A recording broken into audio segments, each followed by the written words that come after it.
The letter arrived on a Tuesday in March. Kenneth Hale opened it standing at the mailbox, 200 yards from the house his grandfather built in 1948. The paper was heavy, official. The first line read, "Notice of foreclosure proceedings. Commercial property asset 4471-B. The barn. They were calling the barn a commercial property asset. Kenneth read the amount. $87,400 in unpaid agricultural facility loans dating back to 2009. Loans he had never taken. Loans he had never signed for. The deadline was 14 days. He folded the letter once, slowly, and walked back toward the house without speaking.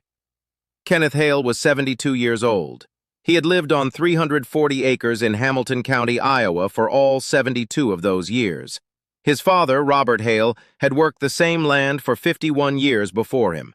His grandfather, Vernon Hale, had cleared the original 160 acres in 1946, coming back from the Pacific with nothing but a duffel bag and a handshake agreement with a widow who needed help. Vernon built the barn in 1962, timber frame, mortise and tenon joints, no nails in the main structure. It took him 2 summers. Robert had helped him lift the final beam into place when he was 16 years old. Kenneth remembered his father describing that day every time they walked past it. The barn had survived 3 floods, 2 tornadoes, and 64 Iowa winters. It had never been mortgaged, not once, not ever. Kenneth's wife, Clara, had died 4 years earlier, pneumonia that turned into something worse in 3 days. She had managed the household records for 48 years, every receipt, every tax form, every deed update. She kept everything in a metal filing cabinet in the basement, organized by year, labeled in her tight, careful handwriting. Kenneth had not opened that cabinet since the funeral. He didn't need to. The land was paid for. The house was paid for. The barn had been built with cash and sweat in 1962. There was nothing to file, but the letter said otherwise. Kenneth drove into town the next morning. The bank branch sat on the corner of Main and 4th, same building it had been in since 1971. He walked in wearing work boots he had polished the night before and a clean shirt Clara had ironed and left hanging in the closet years ago. He asked to speak to someone about the letter. The receptionist made a call. He waited 23 minutes. The man who came out was young, maybe 35, pressed suit, name tag, Brandon Kellerman, branch operations manager. He shook Kenneth's hand and gestured toward a small office. Kenneth sat. Brandon sat across from him, opened a thin folder, glanced at it, and looked up. "Mr. Hale, I understand you received the foreclosure notice." "I did." "The account shows an outstanding balance of $87,400 on an agricultural facility loan originated in May 2009. The loan was secured against the structure identified in your property records as Barn 1, located on parcel 4471. Payments ceased in 2011. We've sent multiple notices over the years. This is the final stage of the process." Kenneth looked at him. "I never took out a loan on that barn." Brandon smiled, not unkindly, professionally. "Mr. Hale, I understand this can be confusing, especially with older properties and legacy accounts. But the records are clear. The loan was originated by Heartland Agricultural Credit, which we acquired in 2014. All their obligations transferred to us. The lien is on file with the county. If the balance isn't cleared within 14 days, we'll proceed with the foreclosure sale. I built that barn with my grandfather in 1962. It was never mortgaged." Brandon's smile thinned. "Sir, with respect, that was over 60 years ago. Things change. Accounts get opened. Sometimes families forget. I'm sure if you look through your records, you'll find the paperwork." Kenneth stood. "I'll look." Brandon stood as well, extending his hand again. "I hope you do, Mr. Hale. Clock's ticking." Kenneth walked out without shaking it. Brandon Kellerman was 34 years old. He had an MBA from the University of Iowa and had been promoted to branch operations manager 8 months earlier. His job was simple: reduce legacy account exposure by 12% before the end of Q2. He had a spreadsheet of 47 properties flagged for review. Most were owned by people over 65. Most had incomplete records. Most would settle or walk away. Kenneth Hale's barn was line item 31. Brandon had spent 14 minutes reviewing the file before sending the letter. The lien was legitimate, filed in 2009 by Heartland Agricultural Credit, a lender that had gone under in 2013. The county had the paperwork. The state had the filing. It was clean. Brandon wasn't worried. Kenneth went home and stood in front of the basement door for a long time. He hadn't been down there since Clara died. Her sewing machine was still set up in the corner. Her reading glasses were still on the table next to the filing cabinet. He turned on the light and descended the wooden stairs slowly, one hand on the rail. The cabinet was green, 4 drawers, each labeled by decade in black marker. Kenneth opened the bottom drawer first, 1960 to 1969. The files were ordered by year, then by category. Tax returns, receipts, correspondence, deeds. He found the folder labeled 1962, barn construction. Inside were receipts for timber, hardware, and hired help. Every transaction documented, every dollar accounted for. At the very back of the folder, folded once, was a single piece of paper, yellowed, brittle at the edges. Kenneth unfolded it carefully. It was a title deed, dated October 14, 1962, signed by Vernon Hale and witnessed by 2 men whose signatures were barely legible. The document certified full ownership of the barn structure, free and clear, with no encumbrances, no liens, no debts. At the bottom, stamped in faded blue ink, Hamilton County Recorder's Office, filed November 2, 1962. Kenneth read it once, then again, then set it down on the table beside Clara's glasses.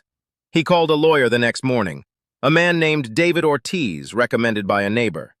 David listened to the story, asked Kenneth to bring the deed and the foreclosure letter. They met that afternoon. David was 51 years old, had been practicing agricultural and property law in Iowa for 26 years.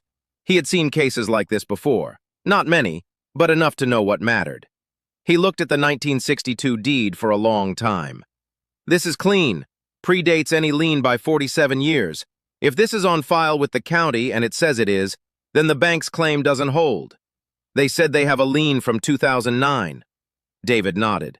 They might, but a lien can't supersede a title deed that establishes free and clear ownership, not unless you signed something in 2009 that explicitly encumbered this structure. He looked up. Did you? No.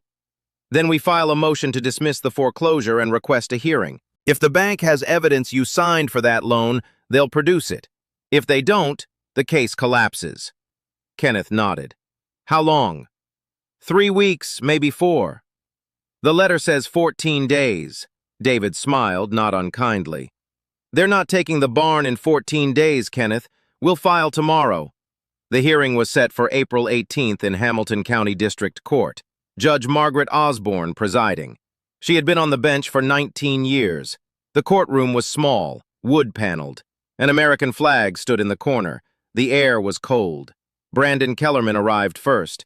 He wore a Navy suit and brought 2 lawyers from the bank's regional legal team, both young, both carrying matching black folders. They sat on the left side of the room, speaking quietly, glancing occasionally at Kenneth, who sat alone on the right side with David beside him. Judge Osborne entered at 9 a.m. exactly. Everyone stood. She sat. Everyone sat. The bank's lead attorney spoke first. His name was Stephen Cross. He was 38 years old, polished, confident.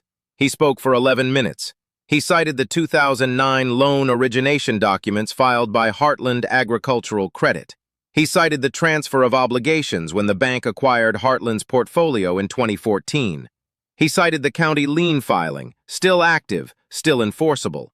He cited Iowa agricultural lending statutes. He was thorough. He was convincing. Judge Osborne listened without interrupting. David stood when Stephen sat. He did not open a folder. He spoke 3 sentences. Your Honor, we're submitting a 1962 title deed filed with this county, establishing Mr. Hale's barn as free and clear property with no encumbrances. The deed predates the alleged loan by 47 years. We're asking the bank to produce any signed document showing Mr. Hale consented to encumber this structure in 2009. Judge Osborne looked at Stephen. Do you have that document? Stephen opened his folder, flipped through pages, looked at Brandon, who sat motionless behind him. Stephen closed the folder. Your Honor, we have the lien filing from Heartland Agricultural Credit. The loan documents themselves were part of the Heartland acquisition, and we're still consolidating legacy files. We can request them from archival storage. Judge Osborne's expression didn't change.